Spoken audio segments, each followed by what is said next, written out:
Edgar Cayce on Consciousness, the research of John Van Auken. The following is a discussion concerning consciousness and how it relates to reincarnation. It is an excellent explanation of reincarnation that dispels many myths that people have about it. One particular myth is that people are forced to reincarnate immediately after death in the manner that some Eastern religions teach. This myth is dispelled by many NDE testimonials which suggest that reincarnation is not bound by time, nor is it necessarily a linear cycle. Time as we know it does not exist in the realm of the NDE. A soul can spend an eternity of eternities in the realms after death before deciding to incarnate again. Below is an excerpt from John Van Auken's outstanding book, Reincarnation, Born Again and Again. This source of answers to the mysteries of life has no unifying name for its body of knowledge.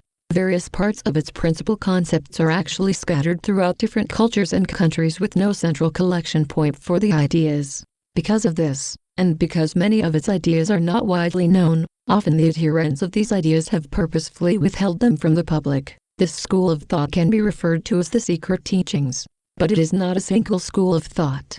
Rather, it's a hodgepodge of concepts from many diverse and often unrelated sources that reveal a very similar view of life and its meaning. The beginning of consciousness. Science might categorize the secret teachings as metaphysical, meaning beyond the known laws and observations of physics. Religion might refer to them as mystical, meaning that they belong to a collection of thought considered too mysterious to consider or of dubious origin. It's interesting to note that the great religions had sects that knew of and ascribed to some or all of the secret teachings. In Islam it was the Sufis. In Judaism, the Kabbalists. In early Christianity, the Gnostics, and later, from the Middle Ages through the Reformation to even modern times, the many Christian mystics. Science, too, has had its adherents to concepts held by the secret teachings. Many quantum physicists have written about theories of life beyond the physically observable. In the field of medicine, doctors have found that some patients, who have been declared dead and later revived, have had near-death experiences that confirm many of the concepts found in the secret teachings. According to the secret teachings, the universe was not first created out of matter, but existed prior to material creation in spirit form. Imagine a consciousness similar to our own, except that this first consciousness was boundless, a universal consciousness.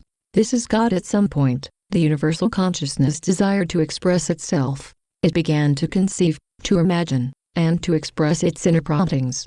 And so the creation began: light, sound, eventually stars, galaxies, trees, and rivers. This point in creation was still prior to the physical creation of the universe that science records. This was a realm of thought. No physical forms existed, only thoughts in the consciousness of the universe. The physical universe had not yet been created. According to the secret teachings, there came a point in this creation where the Creator's consciousness desired to bring forth companions, creatures like unto itself that would share in this expression of life. In order for the creatures to be more than creations, they had to possess individual consciousness and freedom so that they could choose to be companions. Otherwise, they would only have been servants of the original consciousness. So within the one universal consciousness, many individual points of consciousness were awakened and given freedom. It's important for us to realize that at this point in our existence we did not have physical bodies. All of what has just been described occurred within the mind of God. Consequently, its form resembled that of thought rather than physical objects. In the very beginning we were individual points of consciousness within the one great universal consciousness.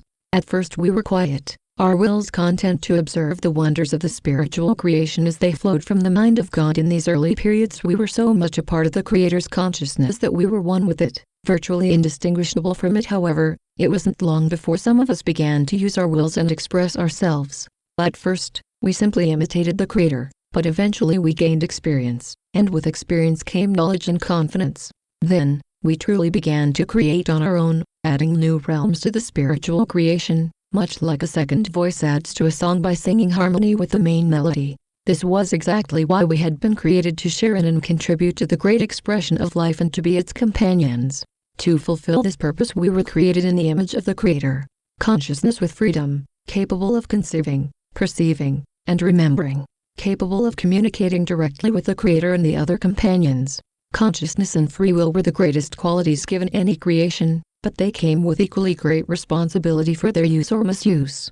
Of course, the all-knowing Universal One knew the potential dangers in giving beings complete freedom to do as they desired. However, the potential joy of sharing life with true companions, not servants, was deemed worth the risk.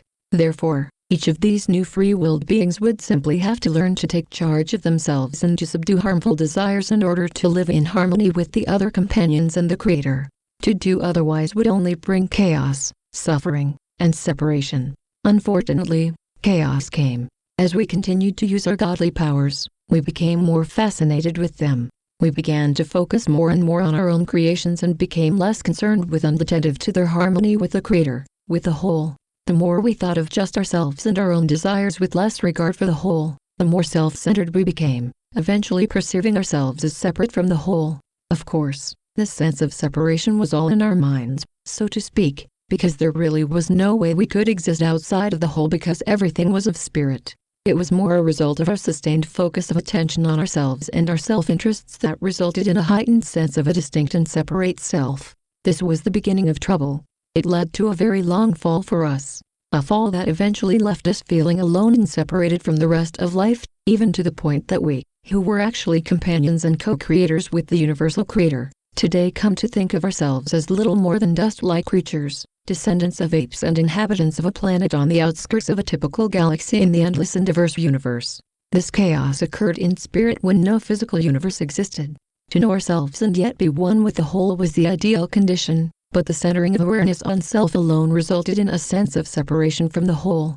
The more we exercised our individual consciousness and free will for self-interest, self-gratification, self-glorification, and self-consciousness, the more we heightened our sense of self apart from the whole. The resulting loss of contact with the source of our life and the purpose of our existence was the beginning of darkness and evil, which is ignorance.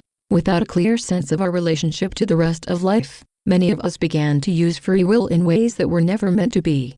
Others simply let themselves be carried along with the current of life, abdicating their free will to the will of others. In both cases, these were things that would make it very difficult for us to be companions to the Creator.